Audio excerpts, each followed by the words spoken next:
जय हिंद दोस्तों। आज हम बिहार बोर्ड के कक्षा 12वीं के हिंदी पाठ्य पुस्तक में बातचीत चैप्टर पढ़ेंगे, जिनके लेखक बालकृष्ण भट्ट जी हैं।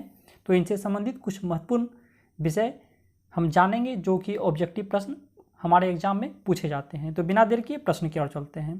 प्रश्न संख्या 1, बालकृष्ण भट्ट का जन्म कब हुआ था? ऑप्शन ए 23 जून 1844, ऑप्शन बी 12 अप्रैल 1805, ऑप्शन सी 21 मई 1812, ऑप्शन डी 15 जनवरी 1806। तो दोस्तों इनके राइट आंसर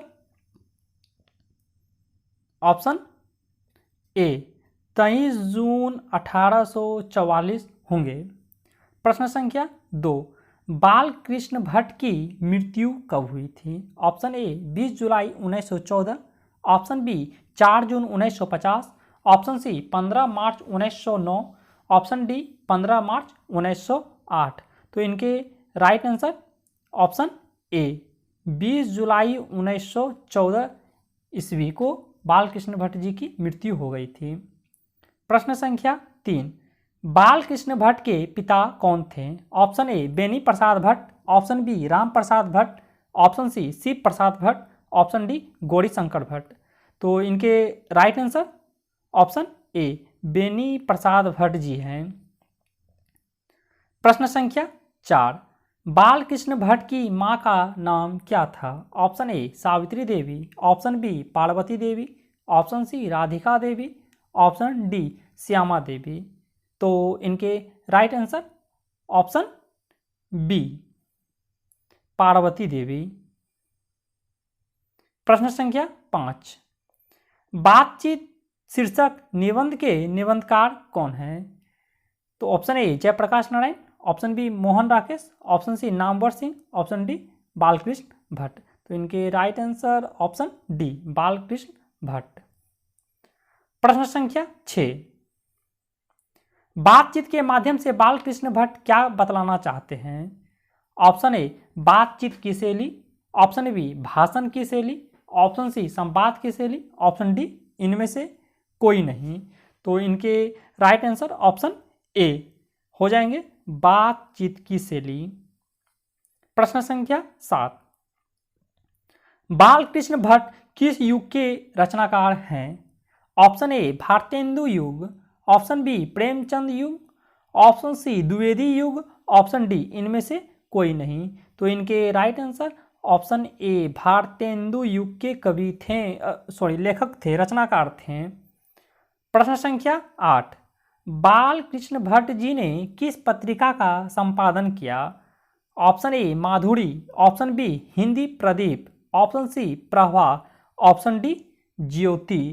तो इनके right answer option B Hindi Pradeep होंगे।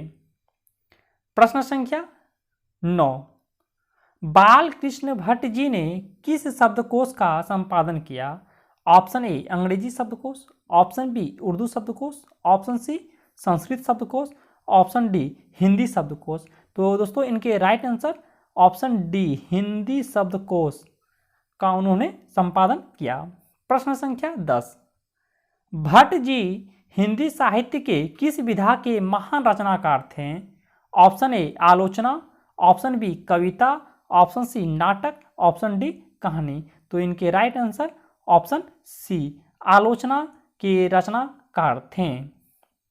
प्रश्न संख्या 11, भट्ट जी को आचार्य शुक्ल ने किस अंग्रेजी साहित्यकार से तुलना की है? Option A Shakespeare, option B Wordsworth, option C Addison और Steele, option D Martin Luther King. तो इनके right answer option C Addison और स्टील की तुलना की है आचार्य शुक्ल ने। प्रश्न संख्या 12, भट्ट जी ने हिंदी साहित्य की किन किन विधाओं में सृजन क्रम किया है? ऑप्शन ए उपन्यास विधा में, ऑप्शन बी कहानी विधा में, ऑप्शन सी नाटक विधा में, ऑप्शन डी सभी में। तो इनके राइट आंसर ऑप्शन डी सभी विधाओं में सृजन क्रम भट्ट जी ने किया है। प्रश्न संख्या 13, भट्ट जी ने हिंदी साहित्य को क्या दिया? प्राचीनता की पुष्टि किया, ऑप्शन बी नए पुराने दोनों का पक्ष लिया, ऑप्शन सी नवीन धरातल, नवीन दिशा और नया रंग रूप दिया। ऑप्शन डी अंग्रेजी का अनुकरण किया। तो इनके राइट आंसर ऑप्शन सी नवीन धरातल, नवीन दिशा और नया रंग रूप दिया। प्रश्न संख्या 14, अनेक प्रकार की शक्तियां जो वरदान की भांति ईश्वर ने मनुष्य को दी है, उनमें कौन एक शक्ति है? ऑप्शन ए खेलकूद की शक्ति, ऑप्शन बी वाक शक्ति, ऑप्शन सी लिखने की शक्ति, ऑप्शन डी पढ़ने की शक्ति। तो इनके राइट आंसर ऑप्शन बी वाक शक्ति अर्थात बोलने की शक्ति। प्रश्न संख्या 15, रोबिन्सन क्रूसो कौन था? ऑप्शन ए जंगली जानवरों के बीच पलने वाला आदमी, ऑप्शन बी पर्वतों पर रहने वाला आदमी, ऑप्शन सी समुद्र के बीच रहने वाला आदमी, ऑप्शन डी रेगिस्तान में रहने वाला आदमी। तो इनके राइट आंसर ऑप्शन ए जंगली जानवरों के बीच पलने वाला आदमी। प्रश्न संख्या 16, जब तक मनुष्य बोलता नहीं तब तक उसका क्या प्रकट नहीं होता? ऑप्शन ए खाना पीना, ऑप्शन बी हंसना, ऑप्शन सी सोना जागना, ऑप्शन डी दोष गुण। तो इनके राइट आंसर ऑप्शन डी दोष और गुण प्रकट नहीं होते जब तक मनुष्य बोलता नहीं। प्रश्न संख्या 17, असल बातचीत सिर्फ दो व्यक्ति में होती है, यह किसका मत है? प्लेटो का, ऑप्शन बी रूसो का, ऑप्शन सी एडिसन का, ऑप्शन डी मार्क्स का। तो इनके right answer option C Addison का मत है कि बातचीत असल में सिर्फ दो व्यक्तियों के बीच ही होती है। प्रश्न संख्या 18, कितने कानों में बड़ी बातें खुल जाती है? दो व्यक्तियों के कानों में, ऑप्शन सी 6 व्यक्तियों के कानों में, ऑप्शन सी 3 व्यक्तियों के कानों में, ऑप्शन डी 1 व्यक्ति के कान में। तो इनके राइट आंसर ऑप्शन बी 6 व्यक्तियों के कानों में। प्रश्न संख्या 19, अशिक्षित लोगों की बातचीत को क्या कहते हैं? ऑप्शन ए हंसी मजाक, ऑप्शन बी गप, ऑप्शन सी बतकही, ऑप्शन डी ठिठोली। तो इनके राइट आंसर ऑप्शन सी बतकही कहते हैं अशिक्षित लोगों द्वारा जो बातचीत होती है। प्रश्न संख्या 20, यूरोपीय लोगों के बीच जो बातचीत होती है उसे क्या कहते हैं? ऑप्शन ए साधारण बातचीत, ऑप्शन बी असाधारण बातचीत, ऑप्शन सी दुलार, ऑप्शन डी समझदारी। तो दोस्तों इनके राइट आंसर ऑप्शन सी दुलार कहे जाते हैं यूरोपीय लोगों के बीच जो बातचीत होती है। प्रश्न संख्या 21, सुदृढ़ गोष्ठी किसे कहते हैं? ऑप्शन ए मूर्खों की मंडली को, गांव की चौपाल को, ऑप्शन सी यूरोपीय प्रवीण विद्वत मंडली को। तो इनके राइट आंसर ऑप्शन सी यूरोपीय प्रवीण विद्वत मंडली को सुदृढ़ गोष्ठी कहते हैं। प्रश्न संख्या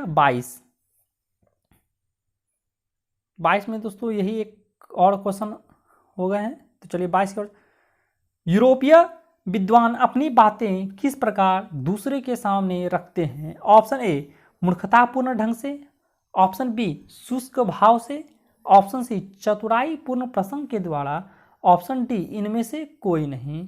तो इनके राइट आंसर ऑप्शन सी चतुराई पूर्ण प्रसंग के द्वारा। प्रश्न संख्या 23, किनके बीच घंटे भर तक कांव कांव करते रहने पर भी कुछ ना होगा?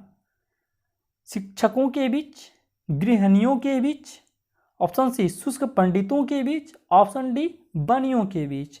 तो दोस्तों इनके राइट आंसर ऑप्शन सी शुष्क पंडितों के बीच घंटों तक कांव कांव करते रहने पर भी कुछ नहीं होगा। दोस्तों यदि यह वीडियो पसंद आए तो वीडियो को लाइक शेयर जरूर करें। यदि आप इस चैनल पर नए हैं तो चैनल को सब्सक्राइब कर दें ताकि कोई भी नोटिफिकेशन आप तक आसानी से पहुंच सके। जय हिंद।